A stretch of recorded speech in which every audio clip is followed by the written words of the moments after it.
Schools మీద గౌరవ మంత్రివర్యులు మీ మంత్రి గారు ఎవరు? విద్యాశాఖ మంత్రి గారు. ఇంకా చిన్నదిగా చెప్పాలి, నారా లోకేష్ గారు ప్రత్యేకంగా మీ మీద దృష్టి పెట్టి చిన్నప్పటి నుంచి ప్రతి ఒక్కరికి కూడా ఎలా శుభ్రంగా ఉండాలి, ఎలా నీట్ గా ఉండాలి, ఎలా బాగా చదువుకోవాలి, ఎలా పరిసరాలు శుభ్రంగా ఉంచుకోవాలి, ఇంట్లో తల్లిదండ్రులు ఎలా గౌరవించుకోవాలి, మనల్ని మనం ఎలాగా మంచి నడవడికలు ముందుకెళ్లాలి అనే ఉద్దేశం మీద ప్రత్యేకంగా ఒక కార్యక్రమాన్ని పెట్టడం జరిగింది. ఇప్పుడు దానిలో భాగంగానే ఈ స్వచ్ఛాంధ్ర స్వచ్ఛ కార్పొరేషన్ మిషన్ కి కూడా ముఖ్యంగా మీలాంటి చిన్న పిల్లలు కనుక ఇనిషియేషన్ తీసుకుంటే కంపల్సరిగా పెద్దవాళ్ళు కూడా ఆటోమేటిక్ గా మారుతారు. ఇప్పుడు మనం రోడ్డు మీద వెళ్తున్నప్పుడు ఏదైనా ఒక చెత్త కనిపించింది అనుకోండి, అదే మన ఇంట్లో చెత్త ఉంటే ఏం చేస్తాం? కిందగా తీసుకెళ్లి ఆ చెత్తను తీసుకెళ్లి చెత్త బుట్టలో వేస్తాం. కానీ పక్కింట్లో వేస్తే ఊరుకుంటారా?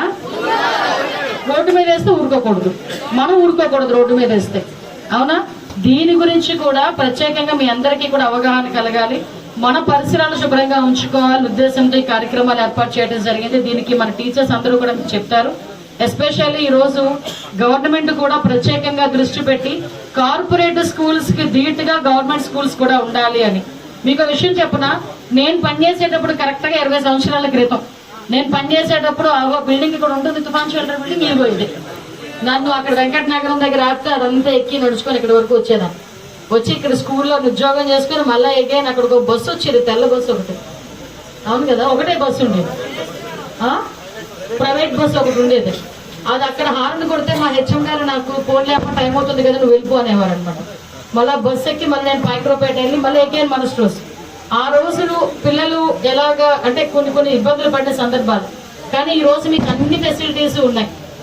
ఈ రోజు మీకు మధ్యాహ్న భోజన పథకంలో కూడా మంచిగా ఫుడ్ ఉంది, బుక్స్ ఇస్తున్నారు, షూస్ ఇస్తున్నారు, బ్యాగ్స్ ఇస్తున్నారు, బుక్స్ ఇస్తున్నారు. ఇవన్నీ కూడా మనం యూటిలైజ్ చేసుకుని ఒక మంచిగా ముందుకెళ్ళాలి. ముఖ్యంగా ఇక్కడ 63 మంది 10th క్లాస్ 69 మంది 10th క్లాస్ స్టూడెంట్స్ కూడా ఉన్నారు. అమ్మ మీ అందరూ చదువుకోవాలి, మంచిగా చదువుకోవాలి, మంచి మార్కులతో పాస్ అవ్వాలి. ఈసారి అందరికీ కూడా ఇంతకు ముందులాగా 5,000 రూపాయలు ఇద్దాం అనుకున్నాను, కానీ నేను పనిచేసిన స్కూల్ కదా, ఇక్కడ ఫస్ట్ వచ్చిన వాళ్ళకైతే ఈసారి నేను 10,000 రూపాయలు క్యాష్ ప్రైజ్. అది మీలో పోటీ తత్వాన్ని పెంచడానికి తప్పించి అంతకు మించి వేరే ఉద్దేశం ఏమీ కాదు. నన్ను తప్పుగా ఆలోచన చేసుకోకండి.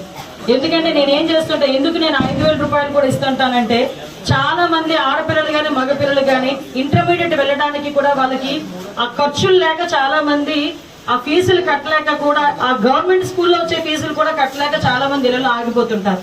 అలా ఆగకూడదని ఉద్దేశంతోనే నేను ఆ రోజు కూడా ఒక 5,000 రూపీస్ ప్రతి ఒక్కరికి ఇవ్వాలి అని చెప్పి ఫస్ట్ సెకండ్ వాళ్ళకి ఇవ్వడం జరిగింది.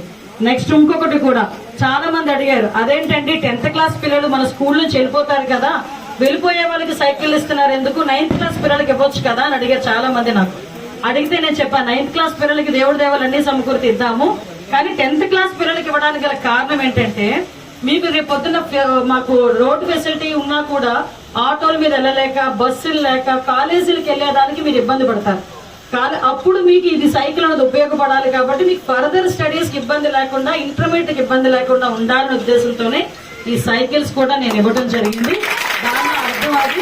దయచేసి మీరందరూ కూడా ఉపయోగించుకోవాలి. నేను ఎక్కువసేపు మాట్లాడినా మీరు ఎవరైనా మాట్లాడితే సమాధానం చెప్తాను.